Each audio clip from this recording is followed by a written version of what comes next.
Ngozi said we are consuming 35 million liters. 35 million liters a day. With the population of 160 million naira. How many cars do we have in Nigeria? How many cars? 35 million is 1/3 of the entire population of Nigeria. How many cars do we have? It is not true. Some of those LCs that are established, you know, go and talk to Nimasa. The ship comes on the sea. Vessels go, offload from the sea, take the petrol to Cameroon and to Benin. Meanwhile, somebody at the port takes a piece of paper. You will see a list of bills of lading saying that 15 vessels landed in Lagos on the same day. 15. Look at the dates. You will see 15 vessels. I have seen it. 15 vessels landing on the same day. Somebody will tick that he actually saw them. Those are the documents that are presented. And why would it not happen? You have created an opportunity for rent seeking.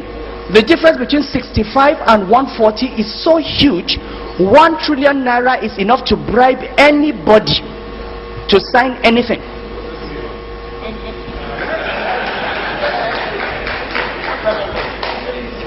Okay, I'm ready to believe that 1 trillion cannot bribe all this. So maybe you need 5 trillion.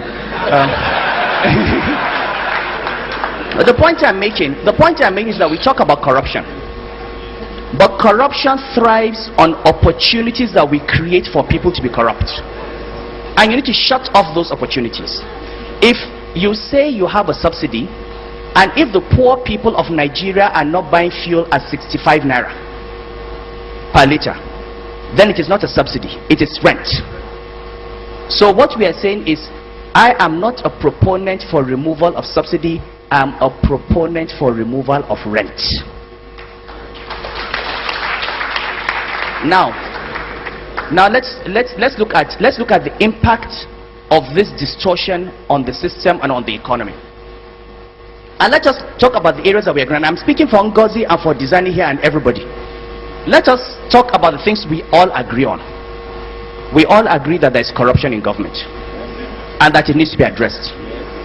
We all agree that there is waste in government and we need to cut off our expenditure that is not reasonable.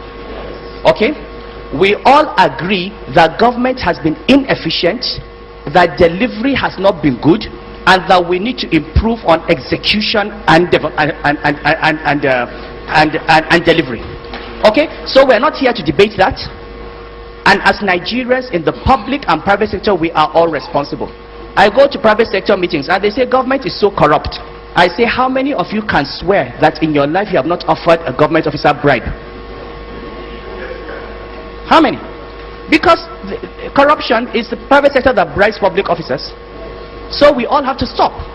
So let us not argue about that. Let us agree that this is not the issue today. It's not about saying that the government has earned your trust. Now let's look at the impact on the economy of this subsidy. Between January, I'm giving you more facts, I mean other than facts given by the coordinating minister. Between January and November, the total amount of foreign exchange we sold to petroleum marketers at WDAS and Interbank was in excess of $8 billion. Over the same period, the total amount of subsidy that was given to these same marketers was another $8 billion. That is 16 billion. 16 billion. Now I'm going to ask you, it's actually 16.2 billion if you want to know the numbers. Now do you know what? The total amount, at least from my records, the total amount of money that the government earned, that came to us in the Federation Reserves from the entire oil sector in the same period was 200,000 less than that. We spent more money paying for LCs and paying subsidy than we earned from the oil sector. Now ask yourselves, is this a country? Is this an economy? We have spent 1.4 trillion naira, 1/3 of total government expenditure subsidizing petroleum products. I'll give you another number. Ngozi has given you reserves per capita. Issa Remu said, let's talk about production. Let's talk about production. We produce 2.2 million barrels a day. With our population of 160 million, every day Nigeria produces 1 barrel of oil for 80 Nigerians. Okay? 1 barrel for 80 Nigerians. Look at all the other OPEC countries. The nearest to us is Algeria, which has 1 barrel for 30. And Algeria is a gas producing country. Saudi Arabia produces 1 barrel of oil for every 3 citizens every day. Okay? Now, you produce 1 barrel for 80. Your share of revenue of that barrel is maybe 50%. So you can, for effectively say it's 1 barrel for 160 Nigerians. They need power. They need infrastructure. They need medical care. They need food. You need to pay salaries. Women are dying every day in childbirth.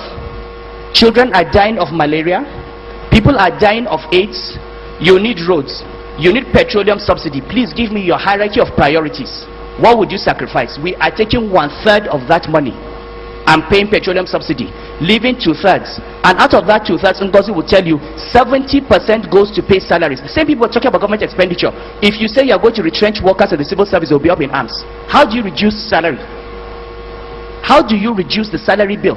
The same people that have said we want minimum wage of 18,000 naira are saying you are spending too much. Where is the money going to come from?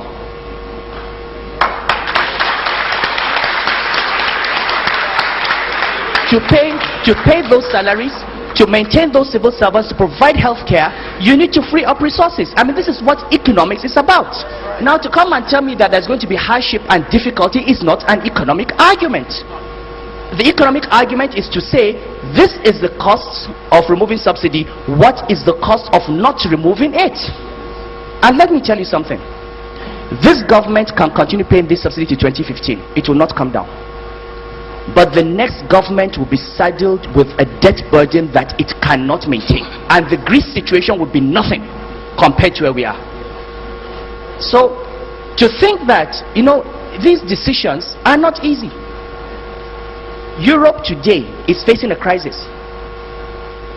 In 2008, the price of oil crashed from $147 a barrel to $40. Up to the week to $37. Up till 2 weeks, 3 weeks before then, I was in Washington in the World Bank meeting. They had different models and projections. Oil price will never fall below $85 a barrel. It came to 37. The only reason this economy continued growing was that we had reserves of $62 billion, which are now down to 30. That was a shock absorber. We don't have that shock absorber today. If the oil price crashes again by 30-40%, if the naira goes to 200 naira to the dollar, when you can no longer pay salaries, when inflation goes to 18% because of monetized, printed money, then we will know what a crisis is. You have to prepare yourself. What happens? You can see Europe every day. What happens? China is slowing down. There's a property bubble in China. India has had inflation. The Reserve Bank has increased rates 12 times. Inflation has not come down. Brazil is slowing down. All the countries that provided the engine of growth in 2008 are in slowdown mode. Do you know what we are facing? Are you in this world? Meanwhile, instead of preserving your government balance sheet so that in the event of a crisis you can cope, you want to continue paying 1 trillion naira. 1 trillion naira in subsidy. To who? To who? No, sorry. No, wait.